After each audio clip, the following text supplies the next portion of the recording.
so thrilled that she's joining us here to have a little discussion. Please welcome to the stage Academy Award-winning actress Marisa Tomei. What do you enjoy about doing conventions? I like meeting everybody. I like getting. We're in the movie business, so you never really get feedback. It's not like live theater where you know how people are receiving the character or the story. So it's really nice, and it's nice to hear everybody's story about how they're coming to the convention or what the films mean to them. I enjoy meeting the people. What has been the division of fans? Obviously, you're going to have Spider-Man fans, but I see a lot of like the law firm of Vincent Gambini T-shirts. Do you get a lot of people that talk about My Cousin Vinny as well? Yeah, a lot of people talk about My Cousin Vinny and Untamed Heart, Seinfeld, and then Spider-Man. Yeah. What do you remember about My Cousin Vinny, that shoot? What were some of the memories? You guys were all staying on a golf course. You shot in Alabama, is that right? We shot actually in Alabama. It was only my second movie, so I didn't really have that much experience at the time. I never went on location anywhere before that, and so my mother sent me with a lasagna down that I carried on the plane down to Alabama, and I was like, okay, I can make it for a week. I don't know. Did you think you weren't going to get good lasagna in Alabama? I don't know. I probably asked her to make it for me, so I felt like safe or something. But it's just funny that happened. But then there's such good barbecue down there and such good food, and we had a great time. And Joe is really, really. It was a great script, but also Joe Pesci is really generous, and he comes off like such a tough guy. I mean, he has that aspect to him, but he's really a very caring person. So he really looked after me. You're from Brooklyn, but where did that character come from for you? Who did you base it on? Was someone in your life or? No, it wasn't based on anyone in my life. Just the script was great. You don't always have to base it on somebody. It can just be your imagination, she's a lot. I liked her attitude. I wish I was more like her. Mitchell Whitfield, who played Stan, told Rolling Stone that watching you do that courtroom scene over and over again, because you do so many takes, was just magical, that you nailed it every single time, that it was just so compelling. What do you remember about shooting that courtroom scene and that big monologue? Well, not monologue, but the big interrogation with Vincent Gambini about the car. I don't really remember how many times we did it or didn't do it. It was different because now everything's shot on digital, so that was on film. Yeah. So that would it takes longer in a good way, because you have more time to drop in. The idea behind digital was that we would have more time as actors, but actually no, you're just speeding along at the speed of the digital instead.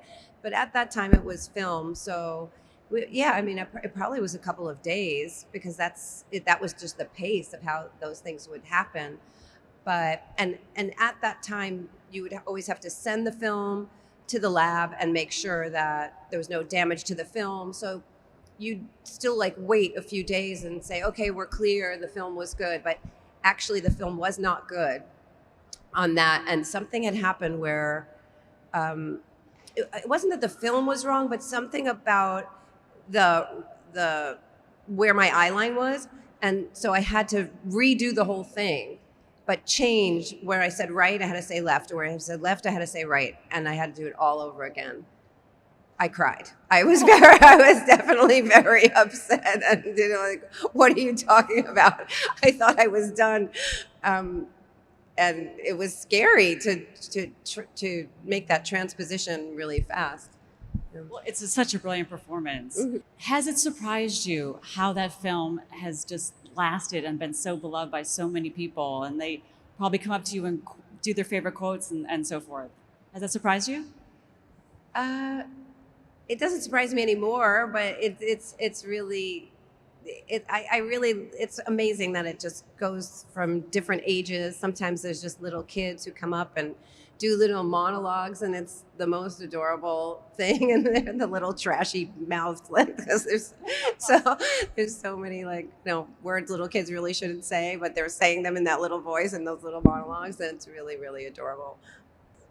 And well, I know a lot of people here obviously as fans of Spider-Man, and you joined the Marvel Cinematic Universe in 2016 to be in Captain America: Civil War, and it was big news that you were going to be Aunt May to Tom Holland's Spider-Man. We hear about how secret Marvel keeps everything. Was it just one day on set shooting that scene in Captain America: Civil War? What do you remember from that? It was kind of chaotic. No, I mean, I think it was just kind of starting to form who are these characters? How what is this, kind of reboot or reinvention or reapproach to my character and Tom was being mentored by Robert.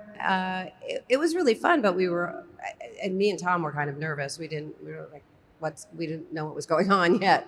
I think it was all kind of being formed during that time. And they just wanted to plant us into that Civil War, and then we'd kind of take it from there. So it was kind of hard to put it all together really quickly. Yeah. And then you did Spider-Man: Homecoming, a much bigger role.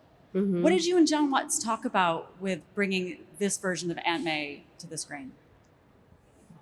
Well, we talked about that she's really the main influence for him, and that everything that he grows into and is, which is a local hero, a community hero, really, that he gets all his values from her. So we should kind of work backwards from there. And we made her a community organizer, and there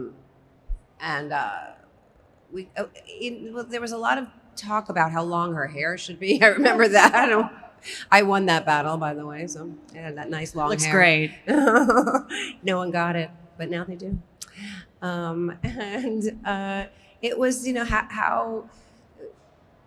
I mean, I was kind of lucky because I didn't really know that much about it, and on the other hand, I needed to know more of the history. But John Watts is a fantastic director and very, very thoughtful. And we talked a lot. We talked at length about even about like spiders and the web of life and the way that things are interconnected, and kind of got esoteric about it too, and kind of a matrilineal line that went down into Peter Parker. When did they tell you what was going to happen with Aunt May? Did you get the script? Did you have conversations about it? And how did you react? No, John called me and told me, and I was pissed off. and then he was like, well, this is how it is, because you're going to say he tried to like make it feel better because I got to say that line that Uncle Ben says, the big line. And then I was like, okay, well, that's what it is. Let's go for it. I was like, just don't leave me there. It's hard to do death scenes, so just like no egg on my face, please. And and I needed to die really quickly because you can't take that much screen time. And so we had to figure out what it was that impacted her and that would make her pass away really quickly.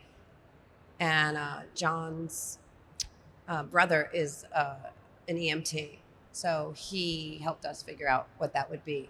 But I wasn't really supposed to. But before they had me driving an ambulance, I didn't really do anything, and that was something that I advocated for. I was like, let me be physical. I can run. I can try to let me have a little bit of action. So there was some that was incorporated.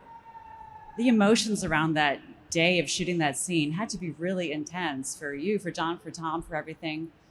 What do you remember about just getting in that place where there was going to be this big goodbye? I guess we shot it probably over a couple of days to make sure we really had everything. And Tom is just a great actor on every level. I mean, he can do comedy. He's emotional. He's physical. He's very intelligent. He can convey a lot of things. So I knew that it would be a great scene with him. It was just how was it going to, how was John seeing it? And yeah, I don't really remember that much about that day. I think just because I was just so in it. All right, it's probably really intense. Yeah. Was there other things for Aunt May that you advocated? You mentioned that you advocated for certain things about how that scene took place. Were there other things about the character that you advocated for? Well, there was a lot in the beginning where like all my scenes, I was like in the house. I was like never leaving the house. Like walking to the door, but never leaving, or greeting somebody. Like, why am I trapped in here?